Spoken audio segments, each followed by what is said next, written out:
Originally scheduled to be ready this month, the USS John F. Kennedy aircraft carrier being built at Newport News Shipbuilding now won't be ready until 2027.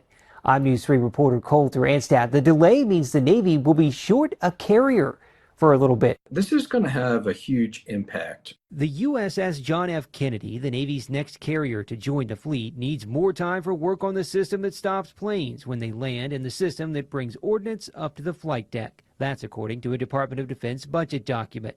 The Norfolk-based USS Gerald R. Ford, the most recent carrier to be built, had similar challenges during construction. It's going to have some big implications. Retired Vice Admiral Herm Shelanski says this doesn't mean the Navy can simply go back to older technology like what's on the USS Nimitz, the Navy's oldest carrier. With this new technology, why it's so critical, why we implemented it, is because now we're like 150% better, and we can do more with one carrier than we could with the Nimitz. The Nimitz is scheduled to start being decommissioned next year. Once that starts, the Navy will only have 10 carriers instead of 11 until the JFK is complete.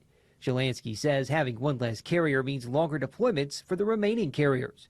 A statement from Newport News Shipbuilding's parent company, HII, says the shipyard is working with, quote, urgency and resolve to deliver the aircraft carriers and submarines to military needs. Colter Anstad, WTKR News 3.